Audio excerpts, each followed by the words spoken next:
A man kneels. Not because he's weak. Because he's making a choice that will cost him everything. His name is Zaire, a mafia boss feared across Afro-Korea. A man so cold, so untouchable, that people whisper his name only when he's not listening. He's the kind of man who doesn't kneel for anyone, doesn't cry for anyone, doesn't break. Here you're about to discover why he became this way. And you'll understand that when he finally kneels, when he finally says don't cry, to that made everyone mocked. It's not weakness. It's the most powerful thing he could ever do. Because to understand why a cold man breaks, you have to understand why he froze in the first place. The smell of garbage and desperation hung thick in the air of Seoul Nairobi district.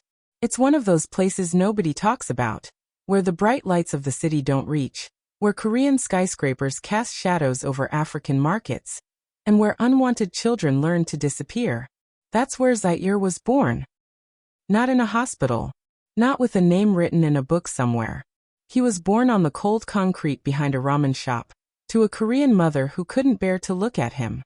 He was born too black for Seoul, too mixed for Nairobi, born into a world that had already decided he didn't belong. His earliest memory wasn't of warmth or love. It was of cold. He was maybe 3 years old, sitting in a cardboard box while people walked past him like he was invisible. A Korean woman in an expensive coat stepped over him without blinking. An African vendor who sold rice cakes just shook his head and turned away. Nobody helped. Nobody asked questions. In Seoul, Nairobi, there were a lot of kids like him. Too many to save. Too many to notice. His mother never came back. The man she'd been with, Zaire's father, disappeared even before Zaire took his first breath. That's how it worked in the district. People didn't stay. They didn't build families.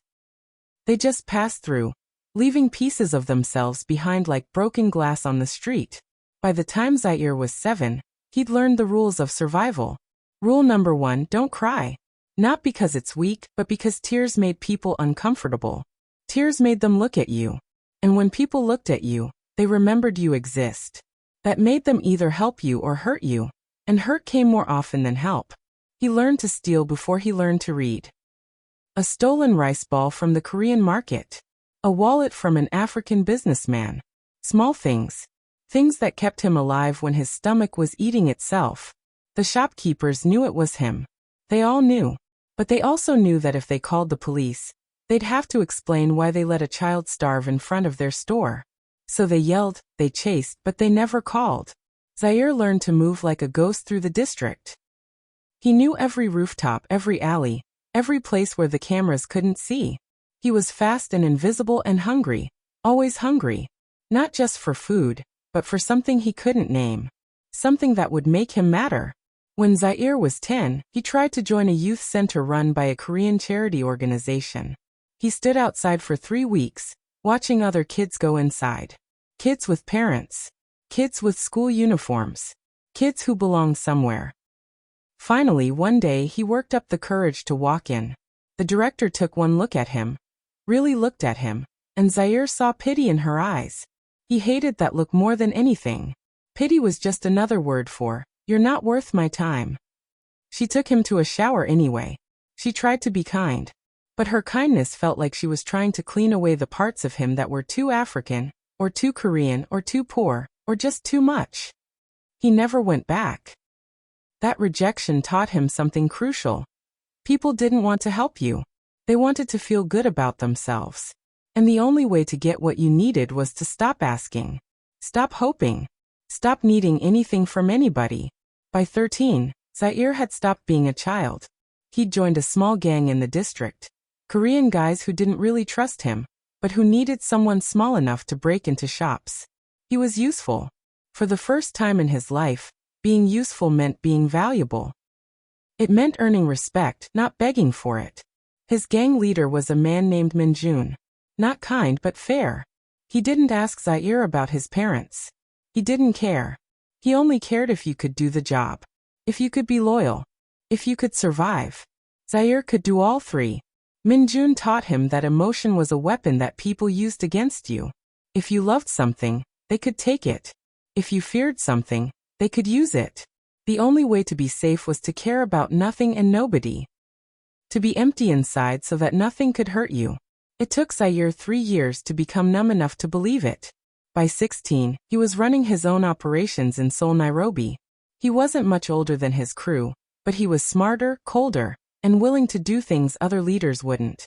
He'd earned the respect that his bloodline never gave him. Korean or African didn't matter anymore. What mattered was that he was ruthless, calculated, and feared. He'd built walls so high inside himself that nothing could touch him. No connection. No weakness. No love. He was finally strong. But strength born from pain is a lonely thing. Zaire had everything a street kid could want. Money, power, respect. Yet he still felt that same coldness from the cardboard box. The same rejection. The same invisible weight of not belonging anywhere. He told himself it didn't matter. Feelings were for people with families. For people with homes. For people who'd been loved once and lost it. Zaire had never been loved at all. So he buried that hunger deep and built an empire of fear instead. By his 20s, he was known throughout Afro-Korea as the untouchable boss. The man with no mercy. The man who'd climbed out of Seoul Nairobi district not with hope or dreams, but with his bare hands and a heart that stopped beating a long time ago. Nobody knew the real story. Nobody knew about the 3-year-old in the cardboard box. Nobody knew that behind all that power was a boy who just wanted someone to see him. Someone to choose him. That chapter of his life was dead and buried. Or so he thought. Years later, Zaire has everything. Power. Respect. Fear. Money. Dominion over the entire Seoul Nairobi underworld. But he still has nothing. Until the day he walks into the Kang Estate basement for an underground poker game. Until he sees her. A maid. Mixed race like him. Being mocked by everyone in the room. Being stepped on. Being treated like she doesn't exist. And in that moment, Zaire sees his 7-year-old self in her eyes. That's when everything changes. Subscribe now because what happens next will break your heart. This isn't just a mafia story. It's a story about 2 broken people finding each other when the world told them they didn't matter. If you felt any of Zaire's pain, this is where the real story begins. Like this video. Comment. Don't cry if you felt seen in Zaire's journey. The man who built an empire, so he'd never need anyone, is about to lose it all for one person. The Kang Estate sits high in Gangnam Westlands, where money speaks louder than words and status matters more than humanity. It's the kind of place where people judge you before you open your mouth. Where your bloodline determines your worth. Amara knew this the first day she walked through those gates. She was 23 years old, desperate for a job, any job. Her Kenyan mother and Korean father had died in a car accident 3 years before. Both of them caught between 2 worlds, never fully belonging to either. Amara inherited their struggle. When the Kang family hired her, she thought it was her chance. A fresh start. A place where she could finally build something. She was wrong. The other maids took one look at her dark skin, her natural curly hair, her African features mixed with Korean eyes, and decided she wasn't one of them. She wasn't Korean enough. Her uniform hung on her frame differently than theirs. Her accent was slightly off. Her movements were just different enough to make everyone uncomfortable. Where are you really from? One of the senior maids asked her on the first day. Seoul. Amara answered simply. The maid smiled, but it wasn't kind. It was the smile of someone who just caught you in a lie. No, I mean, where are you really from? Amara didn't answer. She learned quickly that questions like that weren't meant to be answered. They were meant to remind you that you didn't belong. By week 2, the mockery started. It began small. A cook would accidentally spill something just as Amara walked by, then blame her clumsiness.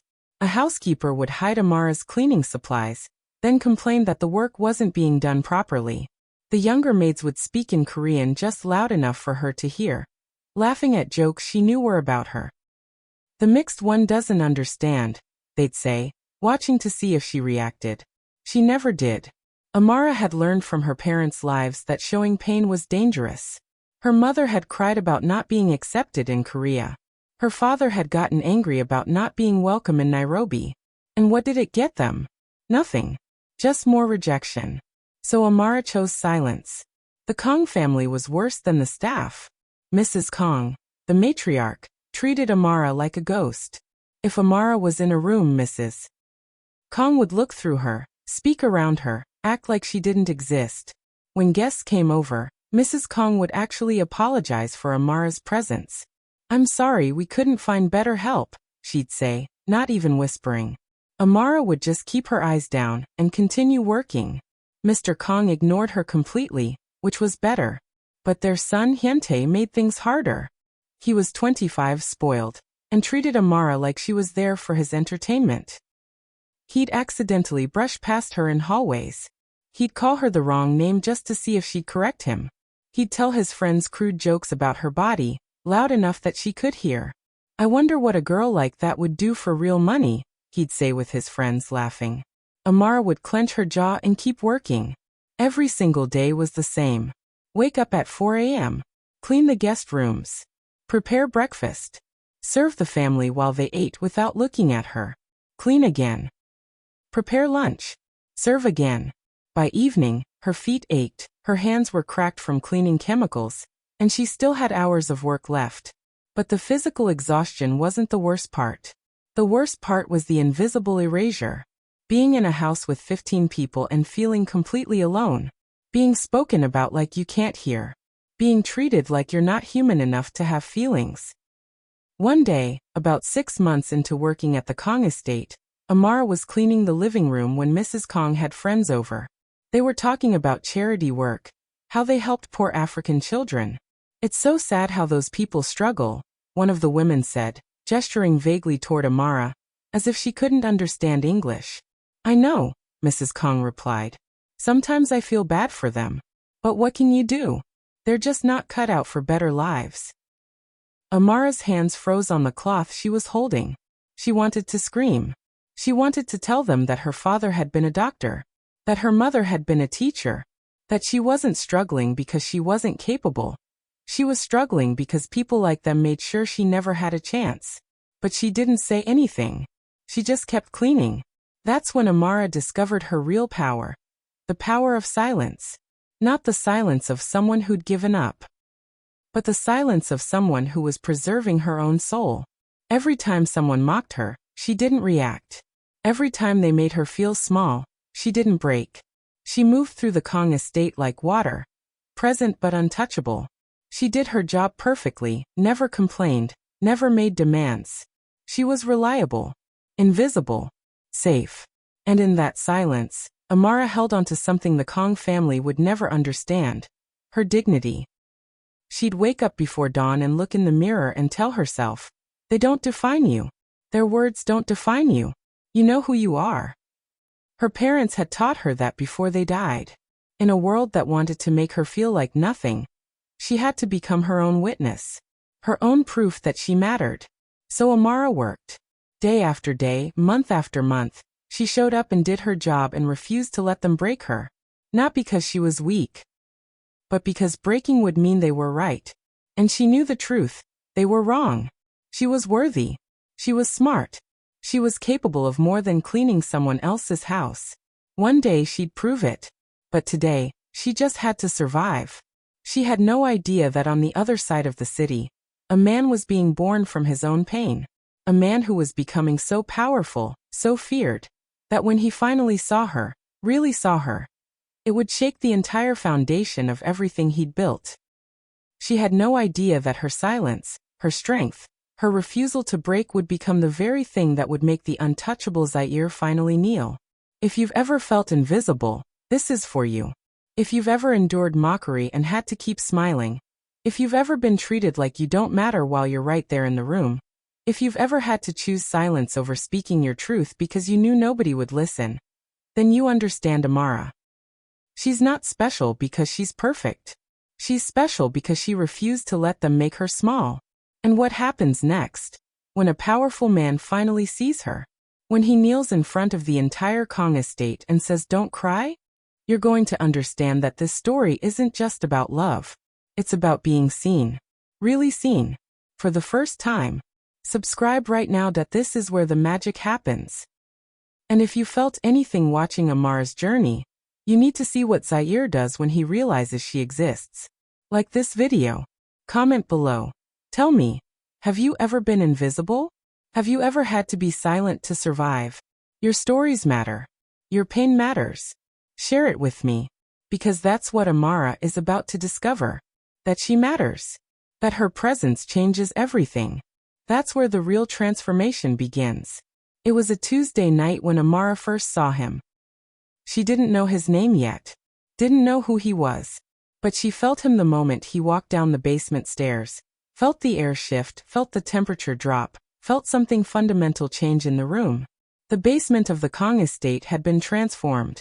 What should have been a storage area for old furniture was now the Black Pearl Casino. Expensive tables. Dim lighting. The smell of expensive whiskey and desperation. Men in suits sat around poker tables with stacks of money that made Amara's monthly salary look like pocket change. Mr. Kang ran this operation, though he was just a small player in a much larger game. The real money came from the syndicates. The real power came from men like Zaire. Amara had been told to work the room. Serve drinks, stay invisible, keep her mouth shut. Exactly what she was good at. She was pouring whiskey for a Korean businessman when she first noticed him. He sat at the back table, separate from the others. While everyone else laughed loudly, made jokes, showed their emotions, he just sat. Still. Silent. Watching. There was something different about his quietness. It wasn't the quietness of someone scared or weak. It was the quietness of someone who didn't need to prove anything to anyone. Amara recognized that feeling. His face was sharp, angular. His skin was darker than the other players. Hints of his African heritage visible in his features, mixed with something unmistakably Korean.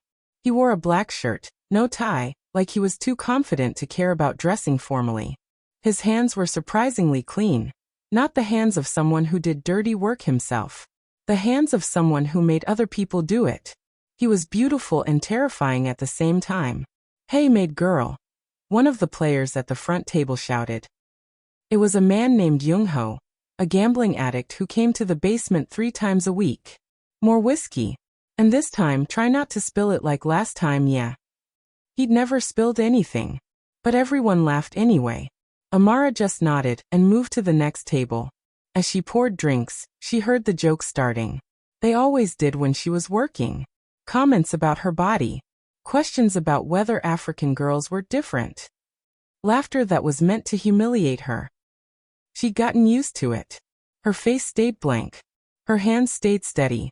But tonight felt different. When she passed the back table, the one where the quiet man sat, she felt his eyes on her. Not the way other men looked at her. Those looks were aggressive, dismissive, cruel. His look was different. It was like he was actually seeing her. Really seeing her, not through her. She made the mistake of glancing up. Their eyes met for exactly 2 seconds. And in those 2 seconds, something shifted inside her chest. It was like looking in a mirror and seeing someone who understood. Someone who also knew what it felt like to be treated like you didn't belong. Someone who'd also learned to survive by being silent. Then the moment broke.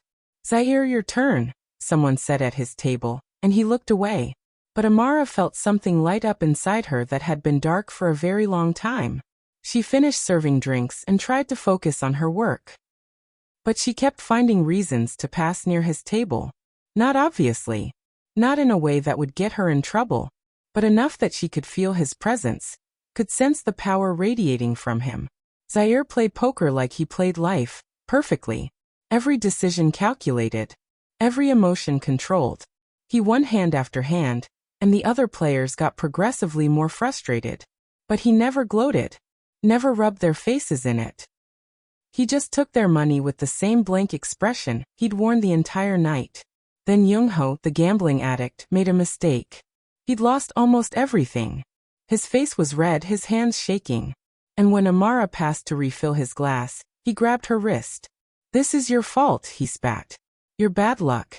African witch. You cursed this place." He twisted her wrist, and Amara bit her lip to keep from crying out. The room went quiet. Everyone looked at Young-ho like he'd just made the biggest mistake of his life. Because he had. Zaire didn't move. Didn't shout. Didn't do anything dramatic. He just stood up slowly. And somehow that was more terrifying than any explosion of violence could have been. "Let her go," he said. His voice was quiet. Soft, almost. But it carried the weight of absolute authority. Young-ho released her wrist immediately, his face going pale. "I'm sorry I didn't," Young-ho started. "You're done here," Zaire said. "And you owe me 2,000,000 for touching her. You have 1 week to pay it, or we'll discuss terms in a different way." Then Zaire looked at Amara. "Are you okay?" he asked. It was such a simple question. Such a normal question. The kind of question that people should ask when someone hurts you. But nobody had ever asked her that before. Not in years. Amara nodded, not trusting her voice. "Go upstairs," he said gently. "I'll make sure this is handled." As she turned to leave, she heard him add, almost as an afterthought, "And if anyone here has a problem with her, they have a problem with me. Understand?" Amara climbed the basement stairs with her heart pounding. She wanted to look back. Wanted to see him again. Wanted to understand what had just happened. For the first time since her parents died, someone had seen her. Not as a maid. Not as a mixed-race girl to be mocked. But as a human being worth protecting. Downstairs, Zaire sat back down at the poker table. But his mind wasn't on the game anymore. He'd just felt something he thought he'd killed a long time ago. Something he'd promised himself would never happen again. He'd felt a connection to another person. He'd seen her silence, her strength, her refusal to break. And he'd recognized himself looking back at him. And it terrified him. Because a man like Zaire knew one thing for certain. Caring about someone was the fastest way to lose everything. That moment. That 2-second eye contact. That's what changes everything. Because sometimes you meet someone, and you realize you're not alone anymore. Someone who understands without words. Someone who sees you the way you've always wanted to be seen. And if you felt that spark of recognition, that moment when someone finally gets it, then you know what I'm talking about. That feeling is dangerous, beautiful, terrifying. For Zaire, it's the beginning of everything falling apart. For Amara, it's the beginning of finally mattering to someone. If that eye contact moment made your heart race, subscribe right now. Like this video. Comment. Tell me about your spark moment. When you met someone and realized everything changed. Have you ever locked eyes with someone and just known? Because Zaire and Amara's story is just beginning. Don't miss it. This is where the story becomes unforgettable. 3 days after the poker game, Zaire came back to the Kang Estate. It wasn't planned. Or at least, that's what he told himself. He had business to discuss with Mr. Kang. Money to collect. Nothing to do with a maid he'd seen for exactly 2 seconds. That was a lie. Zaire had been thinking about her constantly. About the way her eyes looked when they met his. About the strength in her silence. About the feeling of recognition. Like looking at someone who understood pain the way only another survivor could. He'd spent 20 years building walls so high that nothing could touch him. And in 2 seconds, a girl in a maid's uniform had cracked one of them. It made him dangerous. It made him weak. It made him do something he never did. Come back. The Kang Estate kitchen was warm and smelled like rice and ginger. Amara was preparing vegetables when he walked in. And she froze the moment she sensed him. He was getting good at noticing her reactions. The way her breathing changed. The way her hands stilled. "Is Mr. Kang around?" Zaire asked, though he already knew the answer. "He's in his office," Amara said quietly, not looking up from the vegetables. "I can tell him you're here." "No need," Zaire said. He leaned against the counter, closer than necessary. "I'll wait." Amara continued chopping vegetables, but her movements weren't as smooth anymore. Her knife work was off. She was nervous. "You did good work at the game," he said. She looked up, surprised. "What do you mean?" "I just poured drinks." "Exactly," he said. "You poured drinks while people mocked you. You didn't react. Didn't break. Most people would have snapped back or quit or cried. But you just kept working." Amara set down the knife. "It's my job." "No," he said, shaking his head. "A job is something you do for money. What you did was something else. That was dignity." She stared at him like he'd said something impossible. Like nobody had ever looked at what she did and called it dignity instead of weakness. "What's your name?" he asked. Even though he'd already found out. Even though he'd made it his business to know everything about her. "Amara," she said softly. "I'm Zaire." She already knew that too. Everyone in the underground knew Zaire's name. But hearing it from his own mouth, in this kitchen, felt different. It felt like an introduction. Like he was choosing to be a real person in front of her instead of just a legend. "Why are you talking to me?" she asked suddenly. The question was direct. Honest. Another thing he wasn't used to. "Because everyone else is talking at you," he said. "Nobody actually talks to you. They make jokes around you, but they don't see you." "I see you." Amara looked away, and he noticed her hands were shaking slightly. She gripped the edge of the counter. "You shouldn't," she said quietly. "You shouldn't see me. It's not safe." "For who?" he asked. "For me," she said, finally meeting his eyes. "People like you don't look at people like me unless they want something. And wanting something from someone like me always ends badly." It was a fair assessment. And it was true. He did want something. He wanted to understand what it felt like to not be empty inside. He wanted to know what her voice sounded like when she laughed. He wanted to feel less alone. But saying that would be too honest. Too dangerous. So instead he said, "You're right. I shouldn't be here." He turned to leave, and something inside him actually broke at the thought of walking away. "Wait," Amara said. He stopped. "Why did you help me?" she asked. "That night. You didn't even know me." Zaire turned back. "Because I know what it's like to be treated like you don't matter. And I know that's a lie. You matter. You've always mattered." The words hung between them like something alive. Over the next week, Zaire found reasons to be at the estate. A meeting here. Business to discuss there. And every time he managed to cross paths with Amara. In the hallway he'd ask her opinion on something. A book she was reading, a news story she'd mentioned. She'd answer carefully at first, then with more confidence. He realized she was intelligent in a way that formal education couldn't explain. She thought deeply. She noticed things. She understood people. "You know you're wasting your life here, right?" he said one afternoon in the library, when they were alone. "What choice do I have?" she asked, running her fingers along the book spines. "There are always choices," he said. "You could study. You could work somewhere that respects you. You could leave. Where would I go?" She pulled out a book, Chimamanda Ngozi Adichie. "And with what money? I'm invisible, remember? Nobody hires invisible people for real jobs." "I would," he said without thinking. She turned to look at him, and there was something in her expression. Hope and fear all at once. "Don't offer me things you don't mean," she said. "I can't handle kindness right now. It makes me hope for things that will never happen." But he did mean it. That was the problem. By the end of the week, something fundamental had shifted. They weren't strangers anymore. They weren't quite friends. They were something in between. Two people who recognized each other's pain and weren't running away from it. And for Zaire, that was the most dangerous thing that had ever happened to him. Because a wall that had a crack in it could eventually crumble completely. And when it did, there would be nothing left to protect him. This is where it gets real. This isn't just attraction. This is two broken people realizing they don't have to be broken alone. This is a man who built an empire to never need anyone discovering that he needs someone. This is a woman who'd given up on being seen finally being witnessed. And the terrifying part? They're both scared. Because when you've survived alone, letting someone in feels like suicide. What if they leave? What if they see the real you, the broken parts, the damaged pieces?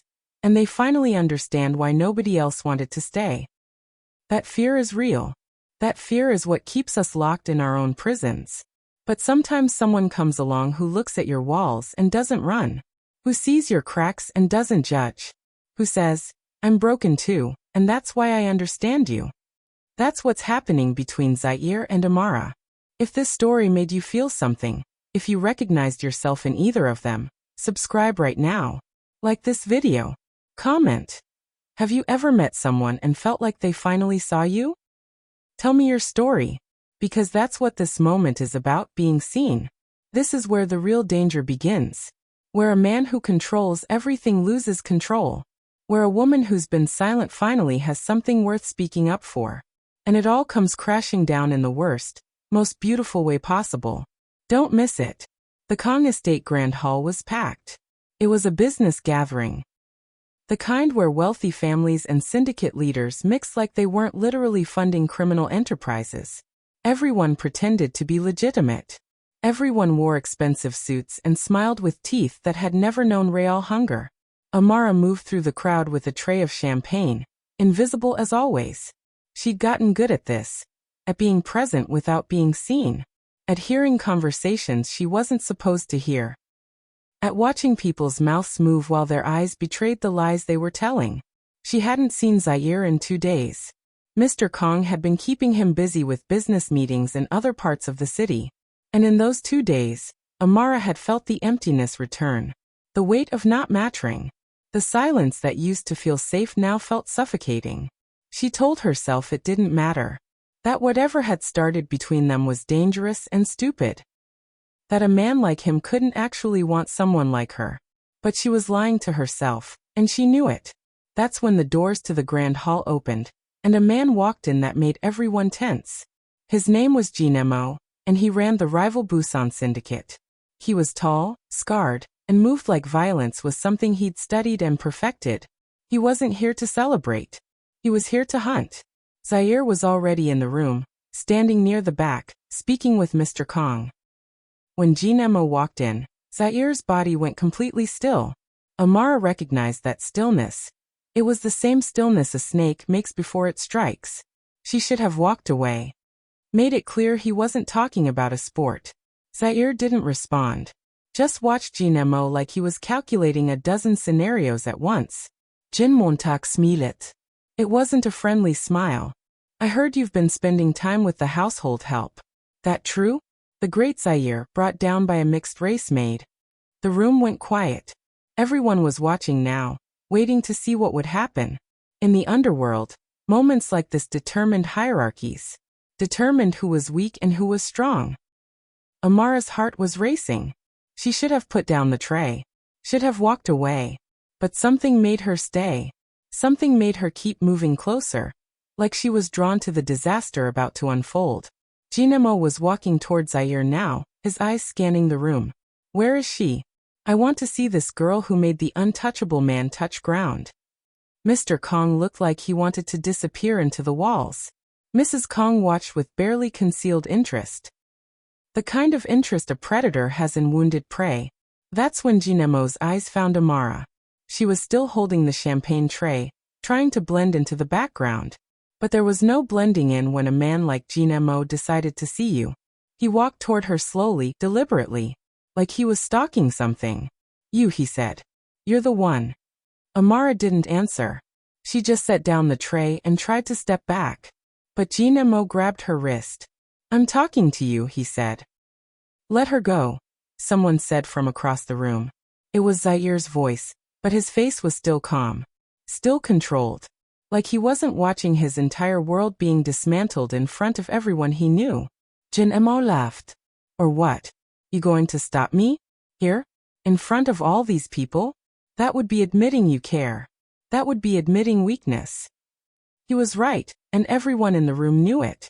If Zaire responded violently, he'd prove that Amara mattered to him. He'd prove he could be broken. And in the underworld, being broken meant being vulnerable. Being vulnerable meant being finished. Zaire had built his entire empire on being untouchable. On not needing anything. On caring about nothing. And now Jinemo was forcing him to choose. His image or her safety. Let her go, Zaire said again, his voice lower this time. Make me, Jinemo said. Then he pushed Amara. Not a gentle push. A violent shove that sent her sprawling across the marble floor. The champagne tray clattered after her, glasses shattering, liquid spreading across the ground like blood. Amara hit the floor hard. Her palms scraped against marble. Her hip screamed with pain. And for a moment, she just lay there trying to breathe, trying to understand what had happened. The room was so quiet you could hear the shattered glass settle. Everyone was looking at Zaire, waiting to see what the untouchable man would do. Waiting to see if he'd remain a legend, or if he'd shatter into pieces like Amara on the floor. Amara looked up from where she lay, and her eyes met his across the room. And in that moment, she saw something break inside him. Not his control, not his power, but the walls. The carefully constructed barriers he'd spent 20 years building. The fortress he'd created to protect himself from ever feeling anything again. All of it was cracking. And Zaire made a choice that would echo through the entire Afro-Korean underworld. He stood up slowly. He walked across that grand hall, past all the important people, past the reputation he'd spent decades building. He knelt down beside Amara on that cold marble floor, in front of hundreds of people who'd come to watch him maintain his power. And he reached out his hand. This is it. This is the moment that changes everything. Because in this moment, Zaire made a choice that a man like him should never make. He chose her over his empire. He chose love over fear. He chose to be human instead of untouchable. And that's not weakness. That's the strongest thing he could have possibly done. Because any man can rule through violence. Any man can build an empire on being cold and untouchable. But it takes a special kind of strength to kneel in front of the entire world and say, "This person matters to me more than anything else I've built." If you've ever wanted someone to choose you like that, to see you on the ground and decide that nothing else matters, this is it. This is what real love looks like. Not in movies, not in fairy tales, but in real moments where everything is on the line, and you choose vulnerability anyway. That's power. And it's about to get darker. Because there are consequences to choices like this. There are people who won't forgive him. There are enemies who'll use this against him. There's a price to pay for daring to be human. Have you ever seen someone choose you when it cost them everything? Tell me. Because that's what this moment is about. Being worth the sacrifice. This is the moment. The moment that breaks the untouchable man. The moment Amara finally understands that she matters. Here Zaire says the 4 words that will change both their lives forever. Don't cry. Tell your friends. Because this story is only getting started, and you do not want to miss it. Zaire walked across the grand hall. Every step echoed through the marble like a countdown. Like time itself was holding its breath. Mrs. Kang's hand flew to her mouth. Mr. Kang looked like he was about to have a heart attack. The syndicate members exchanged looks. Looks that said they were witnessing something that would end in either legend or destruction. Jinemo watched with a smile spreading across his scarred face. He thought he'd won. He thought he'd cracked the great Zaire, proved him weak, shown the underworld that the untouchable man could be broken by a girl in a maid's uniform. He didn't understand what he was actually witnessing. Zaire knelt down beside Amara. Not like he was surrendering. Not like he was weak. He knelt like a king choosing his throne. Like this moment, this broken girl on a marble floor, was the most important thing in the entire world. Amara's eyes were wide, tears already streaming down her face from the pain of the fall. Her hands were scraped and bleeding. There was a bruise forming on her shoulder where she'd hit the ground.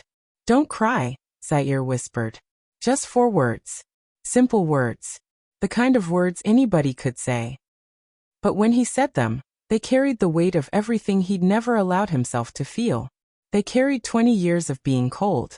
They carried the weight of his entire empire. They carried the choice he was making in front of everyone who mattered. He was choosing her. He extended his hand, and Amara took it without hesitation. Her fingers wrapped around his, and he helped her up slowly, carefully, like she was made of glass that might shatter. The room was completely silent. Nobody moved. Nobody breathed. Everyone was staring at Zaire like they didn't recognize him anymore. Because in that moment, the man they knew, the untouchable boss, the cold killer, the legend, had disappeared. What replaced him was something far more dangerous. A man with something to lose.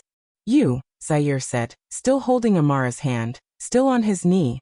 He looked directly at Jinemo. "You just made the biggest mistake of your life." His voice was quiet, soft. But every person in that room felt it like a physical force. "I was going to let you walk out of here alive," Zaire continued. "I was going to let you go back to Busan and tell your boss that you'd tested me. That was mercy. He stood up slowly, never breaking eye contact with Jinemo, never releasing Amara's hand. But you touched her. You threw her to the ground in front of everyone. And now, everyone's going to know what happens when you do that. Jinemo's smile finally faded. By tomorrow morning, every syndicate in Afro-Korea will know that you're marked. Every person who works for you will get a choice. Leave now, or disappear with you. Your family will understand that they need to pack a bag and never look back. Because I'm not just going to kill you, Jinemo. I'm going to erase you. I'm going to make sure that 20 years from now, people won't even remember your name. The room felt like it was suffocating under the weight of his words. And do you know why?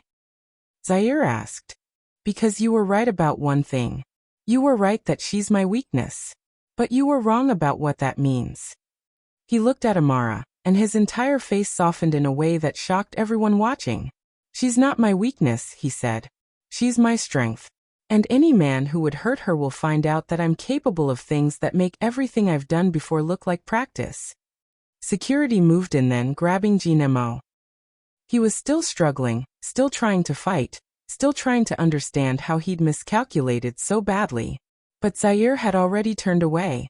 He was only looking at Amara. Can you walk? He asked gently. She nodded, though he could see the pain in her movements. He lifted her into his arms, not roughly, not like he was claiming her, but like he was protecting something sacred, like she was the most precious thing he'd ever held. As he carried her out of the grand hall, past all the shocked faces, past all the people who were about to spread this story across the entire underworld, Zaire made no effort to hide anything. He wasn't pretending anymore. He wasn't performing. He was just a man carrying the person he loved. And that was more powerful than any display of violence could ever be. By the time he reached the stairs, the entire room had erupted into whispers. The legend had fallen. The untouchable had been touched. The cold had melted. And somehow, that made him more dangerous than ever. Because a man with nothing to lose is terrifying. But a man with something to protect. A man who's willing to risk his entire empire for one person? That man is unstoppable. In the grand hall, Mrs. Kang turned to her husband. What just happened? She whispered. Mr. Kang stared at the space where Zaire had been kneeling. He just declared war, he said. On everyone.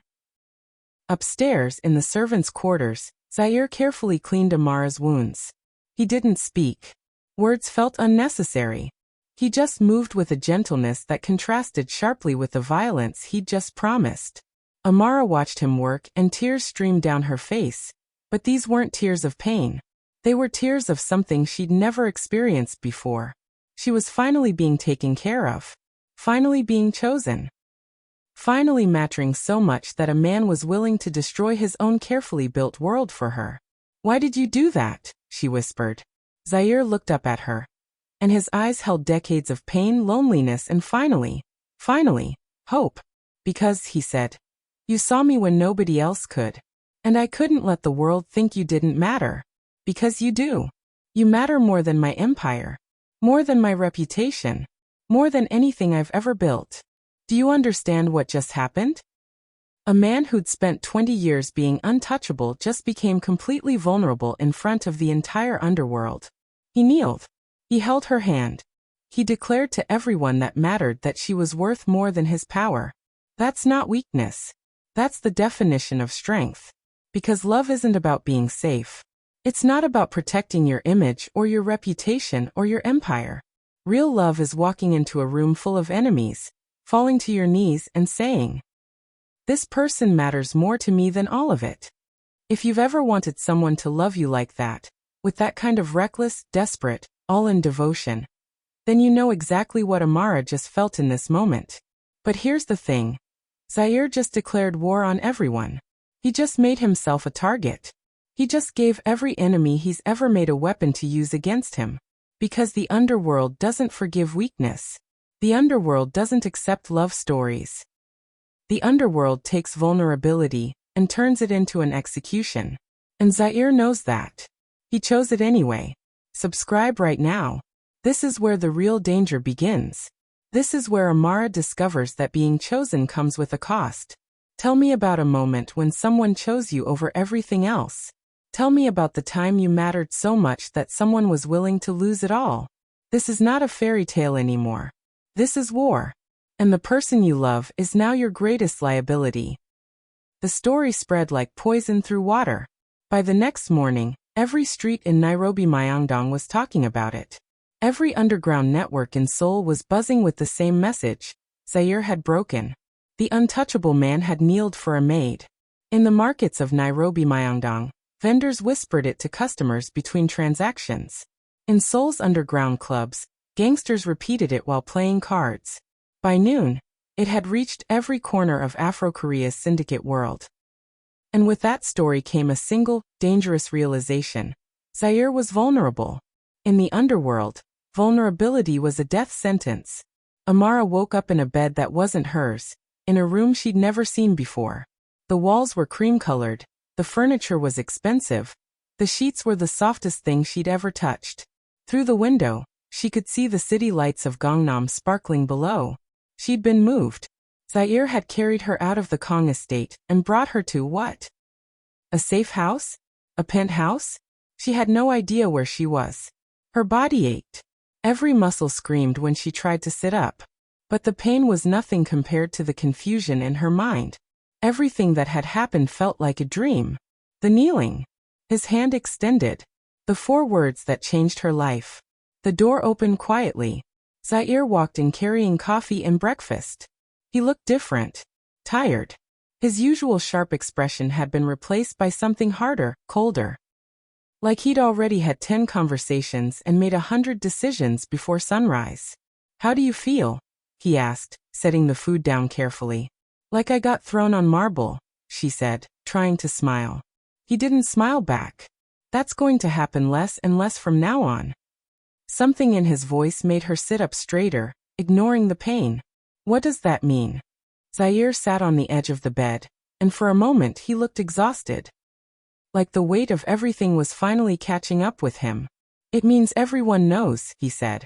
By now Jinamo has reached Busan. He's probably told his boss everything. My rivals are calculating how to use this. My allies are questioning whether I'm still strong enough to lead. And you? He paused, looking at her carefully. You're now the most targeted person in Afro-Korea. Amara felt her stomach drop. Because of what you did. Because of what I did, he confirmed. Because I made it clear that you matter to me. And in this world, that means you're a weakness they can exploit. It means people will come for you to get to me. She wanted to tell him to take it back. To pretend it never happened. To let her go so his empire wouldn't crumble. But the words wouldn't come. Because she knew the truth. She didn't want him to let her go. Even if it meant danger. Even if it meant war. So what happens now? She asked. Now, Zaire said. We make sure nobody can touch you. The Seoul Underground network was buzzing. In a private room above a restaurant in Myeongdong, the city's syndicate leaders were having a meeting. 15 men, each one commanding hundreds of soldiers. Each one with ambitions of taking Zaire down. He's finished, one of them said, confidence dripping from his voice. The man showed his weakness in front of the entire Kang Estate. He chose a girl over his reputation. That's not strength. That's suicide. Another leader nodded. I'm already positioning my people. By next week, we can make a move on his territory in Seoul, Nairobi. He'll be too busy protecting his girlfriend to notice. But there was one man in the room who didn't speak. Park Min-suk. He was older, wiser, and he'd survived 3 different regime changes in the underworld. He was quiet for a long moment, listening to the others celebrate. Finally, he said, You're all making the same mistake Jinamo made. Everyone turned to look at him. You're assuming Zaire's vulnerable because he cares about her, Min-suk continued. But you're wrong. He's more dangerous now. Because now he has something worth fighting for. Before, he was just accumulating power for power's sake. Now he's fighting for his life. And a man fighting for his life is a man with nothing to lose. The room went quiet. But it was too late. The hunt had already started. Back at the Kang Estate, Amara's absence had created a vacuum. The household staff moved through the halls in a state of confused energy. Hyuntae kept asking where the maid had gone. Mrs. Kang's expression had shifted from indifference to something darker, something that looked like jealousy mixed with resentment. One of the senior maids, a woman named Ji-won, started spreading rumors. "Did you see what happened in the grand hall?" she whispered to the younger staff members. "The way he looked at her? Like she was the only person in the entire world. She bewitched him. She's some kind of witch." The word spread like disease. By evening, the entire household had decided that Amara had somehow seduced Zaire, that she'd used magic or manipulation to make the most powerful man in the city fall at her feet. Nobody considered that maybe, just maybe, Zaire had simply seen her and decided she was worth everything. That would have required them to acknowledge that love was real, that it could break through power and status and empire.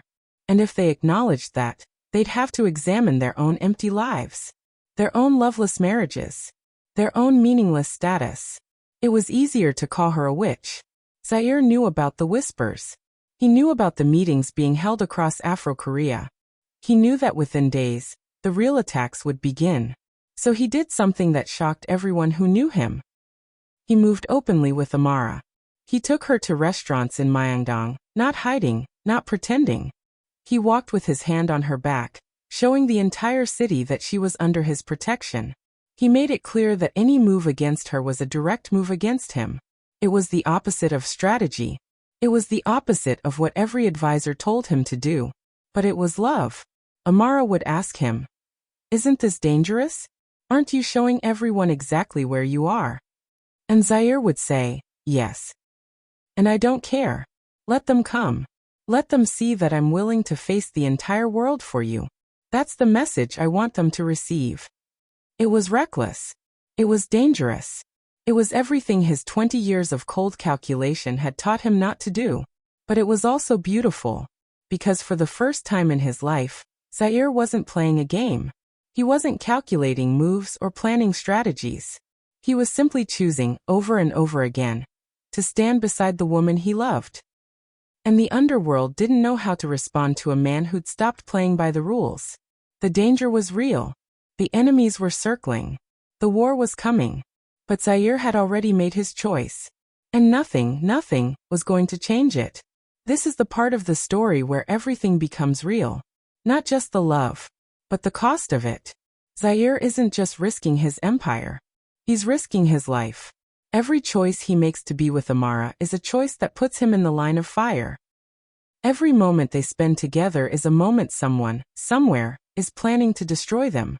And he knows it. He sees it clearly. And he still chooses her anyway. That's not romantic fantasy. That's not a movie moment. That's the hardest, most honest kind of love there is. The kind where you walk into danger with your eyes completely open. Where you don't pretend it's safe. You just decide that being with them is worth the risk. Most people never get to experience that. Most people spend their whole lives afraid. Afraid to be vulnerable. Afraid to let someone matter. Afraid that choosing love will destroy them. But what if the real destruction is spending your whole life not choosing? What if the real tragedy is safety without connection? Power without meaning? Zaire spent 20 years being safe. Being untouchable. Being alone. And then he met Amara, and he discovered that an empire means nothing if there's nobody to share it with. If this story is making you feel something, if it's making you question what you're willing to fight for, who you're willing to be vulnerable with, then this is your sign. This story is speaking to you for a reason. Share this with someone you love. Because stories like this remind us why being human is worth everything. The safe house sat hidden in Itaewon Kibra Quarter, in the space between two worlds where nobody looked too carefully. It wasn't fancy. Just a modest apartment above a bookstore, surrounded by African restaurants and Korean barbecue joints. The kind of place where mixed-race people didn't stand out. Where nobody asked questions. Where you could disappear and actually mean it. Zaire had been coming here for years. A place he'd built for emergencies. A place where the untouchable man could finally breathe. But he'd never brought anyone here before. This is... Amara started, walking slowly through the small living room. Her hand traced along the books lining the shelves. This is beautiful.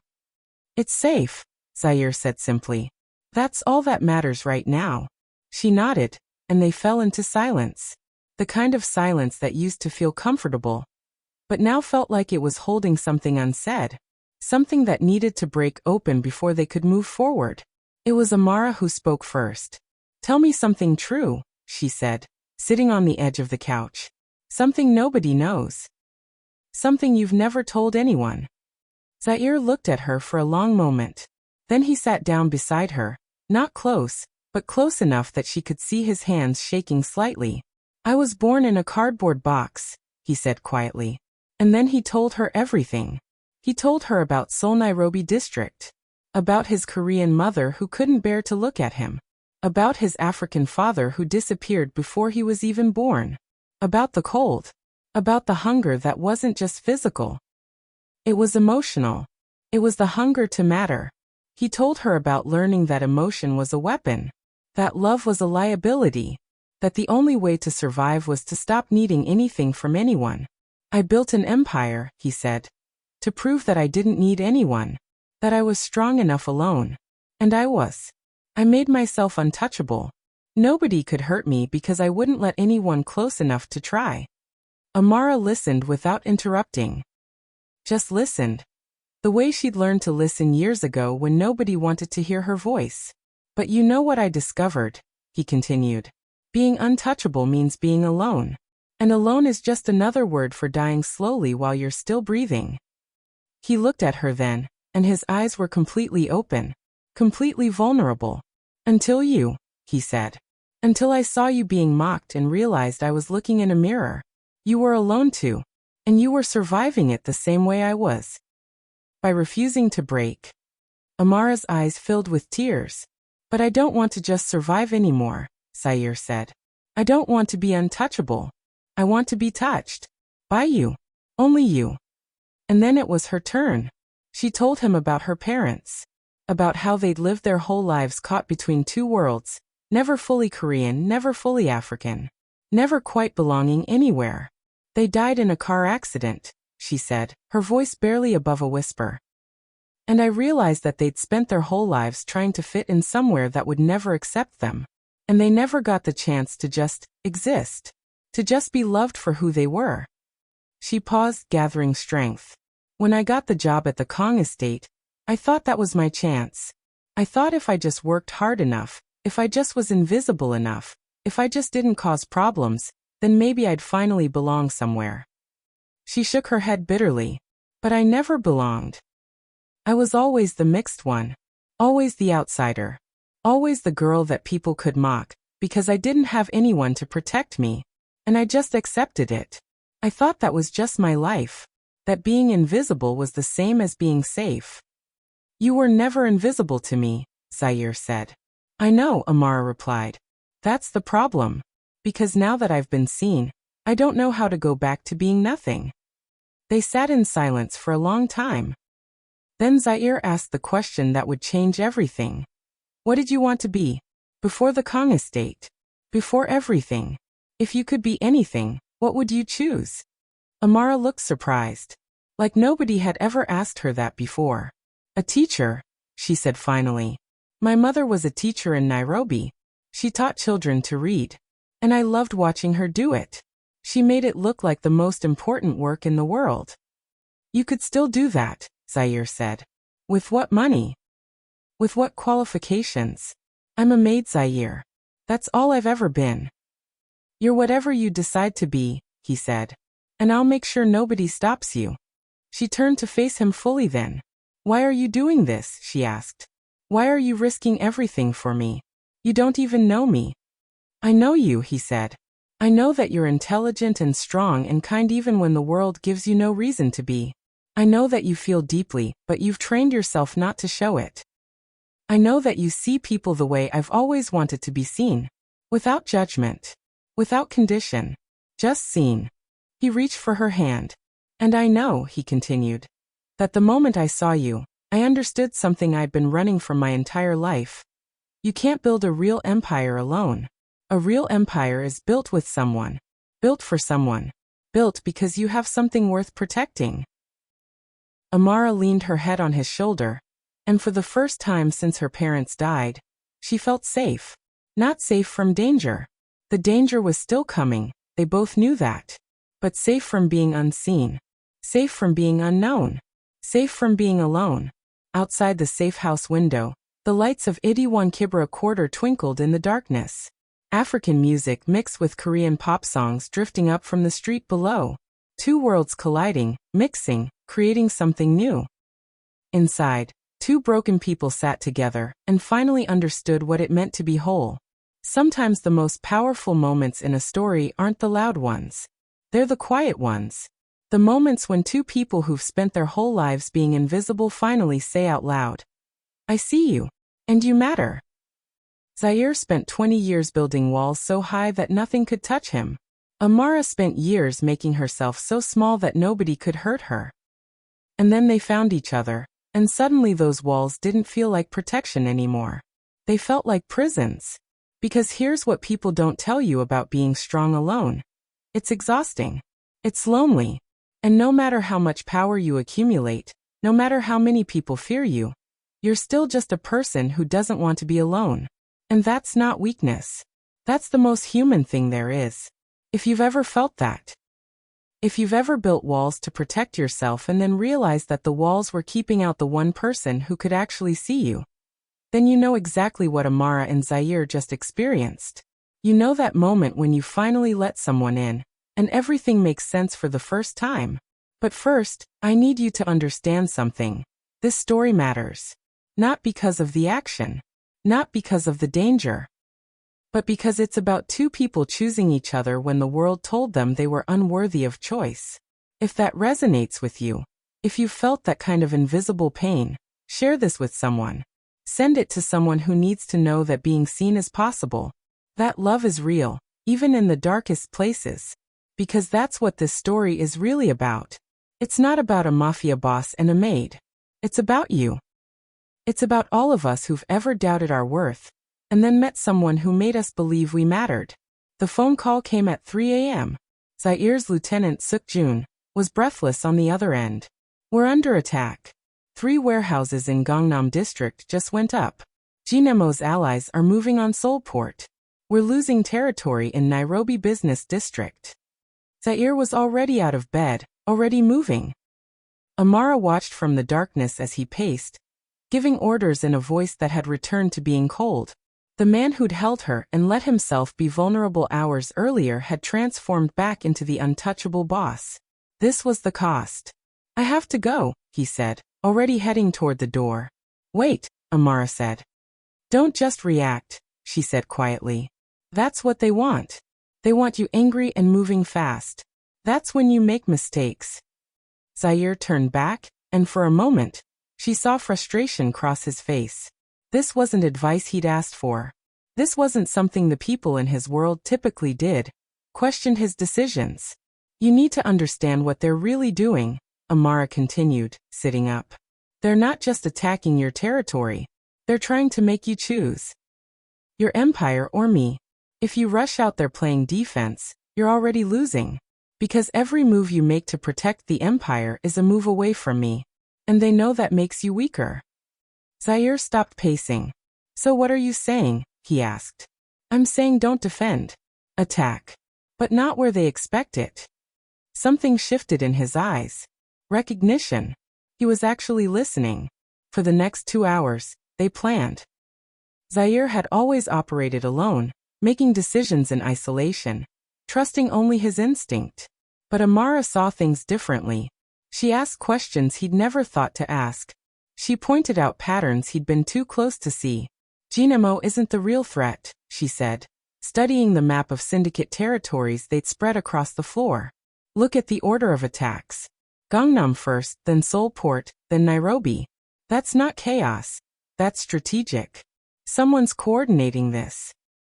Someone who knows your network." Zaire followed her finger across the map. "There's only one person who knows my network well enough to plan this," he said slowly. "Park Min-suk." "The old man from the meeting?" Amara asked. "The old man who warned them not to underestimate me," Zaire confirmed. "He was testing them, and when they didn't listen, he decided to take me down himself. It was brilliant. Devastating. But brilliant." So you go after Minsuk, Amara said. Not his territory. Him. You make it personal. You take away his ability to coordinate. And suddenly all the attacks fall apart. Zaire looked at her like she was seeing through walls he couldn't even perceive. How did you just do that? He asked. My mother was a teacher, Amara said simply. And my father was a businessman. I grew up watching people, understanding them. You're so busy being powerful that you forgot that power is just strategy. And strategy is just understanding people better than they understand themselves. For the first time since the phone call, Zaire smiled. The next 72 hours were chaos. But it was controlled chaos. Strategic chaos. While his rivals were attacking his warehouses, Zaire moved against Minsuk's operations. He froze his assets. He turned his soldiers. He made the old man's own network implode from the inside. And Amara was there for every decision. Not in the field. Zaire would never risk that. But in the safe house, on encrypted calls, she became his silent strategist. She saw angles he missed. She understood people's motivations in ways his violence-based thinking couldn't. Jinemo is angry, she'd say. He's going to make reckless decisions. Don't block his path, guide it. Let him destroy himself. Or, the Korean syndicates are divided. If you hit them from the inside instead of the outside, they'll turn on each other instead of you. It was Amara's wisdom mixed with Zaire's power. Two broken people becoming something neither could be alone. But there came a moment when everything nearly fell apart. Zaire received a message. They'd found the safe house. An enemy unit was coming. He told Amara to pack. To be ready. But when he looked at her face, he saw something he'd never expected. She wasn't afraid. She was angry. I'm not running, she said. Yes, you are, Zaire replied. That's not negotiable. Why? She asked. So I can spend the rest of my life hiding? So you can spend every moment worrying about me instead of thinking clearly? That makes you weak. That gets you killed. I don't care, Zaire said. I'm not losing you. You won't lose me by letting me stay, Amara said. You'll lose me by making me helpless. I didn't survive years of being invisible just to become invisible again. I'm not a liability anymore, Zaire. I'm an asset. And you need me. It was true. It was dangerous. But it was true. So when the attack came, they were ready. Not with weapons. Amara wasn't a fighter. But with information. She'd memorized every conversation, every pattern, every weakness they'd discussed. When the enemy unit arrived, they walked into a perfectly laid trap that Zaire had set using Amara's strategic insights. The attack was over in minutes. As the smoke cleared, Amara stood beside Zaire, and he finally understood what she'd been trying to tell him. Being needed didn't make her weak. It made her essential. And in that moment, 3 days after everything had gone to war, something shifted in the underworld. Rumors started spreading. Zaire had turned the tide not through superior firepower, but through superior strategy. He'd anticipated moves before they happened. He'd collapsed entire networks while barely lifting a finger. And most importantly, he was moving with a woman at his side, not as a liability but as a partner. By the end of the week, the attacks had stopped. Not because the syndicates had been defeated, but because they'd realized the truth. Zaire wasn't weaker with Amara. He was exponentially stronger. Love hadn't broken him. Love had weaponized him. Do you see what just happened? Zaire came into this thinking love meant choosing between his power and his heart, thinking he had to sacrifice one to have the other. But Amara showed him the truth. Real power comes when you don't have to choose. Real power comes when the person you love makes you smarter, stronger, better. She wasn't his weakness. She was his clarity. She wasn't his liability. She was the piece that had been missing from his strategy all along. And that's something most people never understand. We're taught that love makes us vulnerable, that the people we care about are weaknesses to be exploited. But what if the opposite is true? What if love is actually the thing that makes us invincible? Think about it. A person who's fighting to protect themselves is fighting small. But a person who's fighting for someone else? For someone worth losing everything for? That person fights like the entire universe is at stake. That person thinks clearer. moves faster, makes better decisions. That's what Amara gave Zaire. Not her body, not her beauty, her mind, her perspective, her ability to see what he couldn't see when he was too close to his own pain. And that made him unstoppable. 6 months later, the Kang Estate looked nothing like it had before. The grand hall where Amara had been thrown to the ground was now a strategy room. The servants' quarters had been transformed into offices. The basement, the Black Pearl Casino, had been converted into a meeting space where decisions were made, not bets placed. And at the center of it all stood Zaire and Amara. Not in the way the underworld expected. Amara wasn't there as decoration. Wasn't there as a trophy or a prize that a powerful man had claimed. She was there because she'd earned it. Because her mind had saved his empire. Because her perspective had changed everything. The first meeting of Zaire's restructured organization happened on a Tuesday morning. The syndicate leaders from across Afro-Korea filed into the grand hall. Some came out of respect. Some came out of fear. Some came because they were curious about the rumors that the untouchable man had changed. That he'd built something different. They saw Amara standing beside Zaire at the head of the table, and confusion flickered across their faces. "Gentlemen," Zaire began. "This is Amara. She's my strategic advisor and co-leader of this organization. Any decision that affects us, she will be part of. Any business that comes through this headquarters will be evaluated by her as much as by me. If you have a problem with that, there's the door." Nobody moved toward the door. Because by then, they'd all heard the stories. How Amara had dismantled Minsuk's network without firing a single shot. How she'd predicted Jinemo's moves 3 steps in advance. How the attacks that should have crushed Zaire had only made him stronger. They'd heard that love hadn't broken him. Love had evolved him. "We're changing how this organization operates," Amara said, her voice clear and steady. "You built your empires on fear. We're building ours on respect. That means we pay our people fairly. It means we don't exploit the communities we operate in. It means we're a network, not a hierarchy." One of the older leaders, a Korean syndicate boss named Park, actually laughed. "Respect doesn't make money. Fear makes money." "No," Amara said calmly. "Fear makes compliance. Respect makes loyalty. And loyalty is what lasts." She pulled out documents and spread them across the table. "Look at the numbers. In the 6 months since Zaire changed his approach, his revenue is up 40%. His people have a lower turnover rate. His competitors are leaving the market because they can't compete. Want to know why?" She waited, letting them lean in. "Because people want to work for someone who respects them. People want to be part of something that means something. Your organizations are built on threats and desperation. We're building ours on trust and purpose." The room went quiet. By the end of the meeting, 3 of the 7 leaders were asking how they could shift their own operations. They weren't naive enough to ignore what they were seeing. A new way of doing business that was both more profitable and more sustainable. Over the next few weeks, the transformation became clearer. The Kang Estate wasn't just a headquarters anymore. It was a symbol. A physical representation of what Zaire and Amara had built together. Mrs. Kang had left months ago, humiliated by the fact that her estate had become the seat of power for the very people she'd considered beneath her. Mr. Kang had tried to maintain some presence, but eventually realized he was obsolete.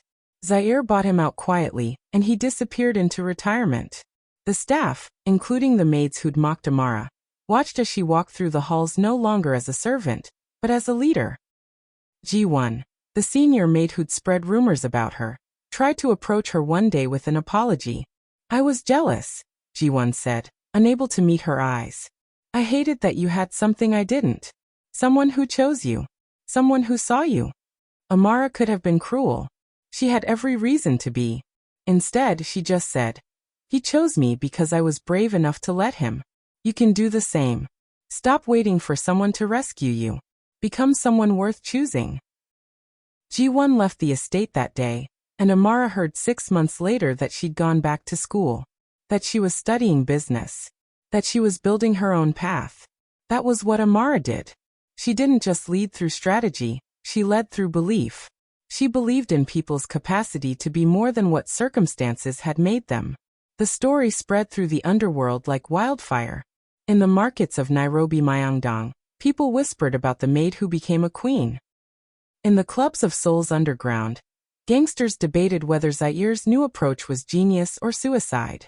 In every syndicate, in every operation, the question became the same. Could this actually work? Could an empire built on respect actually compete with one built on fear? And the answer kept coming back, yes. Because Zaire and Amara didn't just manage a syndicate. They built a movement. Young people, Korean, African, mixed race, started joining their organization not because they were desperate, but because they wanted to be part of something different. Zaire mentored street kids from Seoul Nairobi district the way nobody had mentored him. Amara started a program to educate household workers, giving them the skills to do more than serve. Together, they created something revolutionary in a world built on exploitation. 1 year after that first meeting, Zaire received an unexpected visitor. It was a young boy, maybe 10 years old, sitting in the grand hall looking completely out of place. Ragged clothes, hollow eyes, the look of someone who didn't belong anywhere. Zaire recognized himself immediately. "What's your name?" Zaire asked, kneeling down to the boy's level. "Nobody calls me anything," the boy said. "I'm just nobody." Zaire looked at Amara, and she nodded. She'd been waiting for this moment too. "Well," Zaire said, extending his hand just like someone had extended theirs to him once. "My name is Zaire, and I'd like to be your friend. What do you say?" The boy took his hand, and tears filled his eyes. In that moment, the empire that Zaire and Amara had built came full circle. It wasn't just about power or money or territory. It was about redemption. It was about taking the broken places inside yourself and transforming them into something that could save someone else. By nightfall, the boy had a room. By the next week he was in school. By the next month he'd started smiling. And somewhere in the underworld, the legend grew. The man who learned to love had learned to lead differently. The woman who'd been invisible had become unforgettable. Together, they'd built not just an empire, but a home. Not just a dynasty, but a family. This is where the story ends, but it's not really an ending. It's a beginning. Because Zaire and Amara didn't build an empire that lasted just for them. They built something that could survive beyond them. Something that could change lives. Something that mattered in ways that violence and fear never could. And here's what's important. They didn't do it by becoming perfect. They did it by becoming honest. By admitting their brokenness, and then choosing to do something with it. By taking the pain from their past and transforming it into purpose. That's the real power. Not kneeling. Not fighting. Not accumulating more and more. The real power is looking at a broken world and deciding to rebuild it differently. The real power is choosing love when everything teaches you to choose fear. The real power is becoming the example of what's possible. Zaire started in a cardboard box, rejected by both worlds. Amara started as invisible, erased by everyone around her. And together, they became the legend that changed how an entire underworld thought about strength, about leadership, about what it means to be powerful. That story, their story, it's not just fiction. It's a mirror. Because you have your own broken places. You have your own moments where you felt invisible. You have your own empire you're trying to build, whether it's a career or a family, or just a life that means something. And the question isn't whether you can be like Zaire. The question is, what are you going to do with the person who makes you better? What are you going to build with the person who sees you completely? Because that's where real transformation happens. Not alone, but together. This is their story, and it's the beginning of yours. Take what you've learned from Zaire and Amara. Find the person who makes you smarter. Build something together that neither of you could build alone. And then change your world. If this story has moved you, if it's made you think about who you are and who you could become, share it with someone. Because stories are how we teach each other to be brave. Thank you for witnessing their journey. Now go live yours.